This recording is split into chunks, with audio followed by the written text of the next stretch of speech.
GM and the global war against workers. As GM slices away hard-won workers' rights and protections, French youth amass in the millions to protest their government's latest neoliberal assault on their rights. At stake is not just the affected workers. At stake is the struggle of all workers everywhere, for they're being attacked to open up attacks against all other workers in the industrialized states. For if GM can do it, which business can't? GM is one of, if not the, biggest industrial concern on earth. In 1999, they were the biggest grossing business in the U.S., with over $199 billion in annual receipts. By 2005, even though GM slipped to third after Walmart and ExxonMobil, the carmaker netted $192.6 billion, that's billions with a B, in annual receipts. When you see a behemoth like GM urge buyouts of some 30,000 people or more, and a similar attempt by subsidiary Delphi to let some 18,000 workers go, then it's not because these concerns aren't making enough money. It's that they don't want to share that massive wealth with workers. The corporate press has been spinning the story as if their copy was written on Wall Street. In a way, it was. For the nation's press is a corporate entity, which looks at the world not from the perspective of their readers, viewers, or listeners, but from the perspective of their stockholders. The watchword is profit, profit, and more profit. What is important isn't the needs of working people. They are sidebars to the story. What is important is the stock price.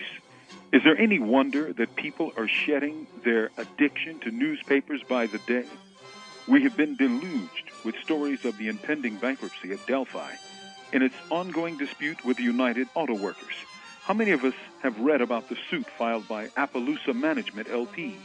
Appaloosa, which owned 9.3% of Delphi's stock, is seeking to intervene in the bankruptcy case, arguing that the auto parts company has used wrong and misleading data to make its bankruptcy claim. The rights of workers have been won by hard and bitter labor struggles from the 1930s onwards. They won what were supposed to be ironclad promises, sealed in contracts to protect their interests. Now, those contracts are being broken. Pensions? Forget about it. Take this dough, the businesses say, and get out of here. They do so because the labor movement is now moribund after years of tying their hopes to the false promises of the Democratic Party. The party, like its alleged adversary, has taken so much dough from the corporate elite that it is but an agency at their beck and call. How many politicians have you heard protesting the treatment of GM workers? How many have you heard condemning GM's attempt to buy out, sell out, and sell short the workers, many of whom have devoted decades to the company? Don't hold your breath. GM wants to wash out a generation of workers, only to hire a new generation of workers at about half the wage with few, if any, benefits. In France, the resistance of the government to budge on no-fire demands demonstrates the increasingly global nature of this neoliberal anti-worker trend. Labor activist Marty Glaberman, in his book Punching Out, was always critical of the contract, which he argued took powers from workers and granted them to business. He wrote, "The contract is a contradictory thing. To begin with, it records the gains by the workers, the wages, the hours, the right to representation. Putting these gains in a contract makes them secure, or so it appears. But for every advance made in the contract, a price must be paid. The fundamental cost was the reestablishment of a discipline of the company. The contract gave to the company what the workers had taken away, the right to organize and control production.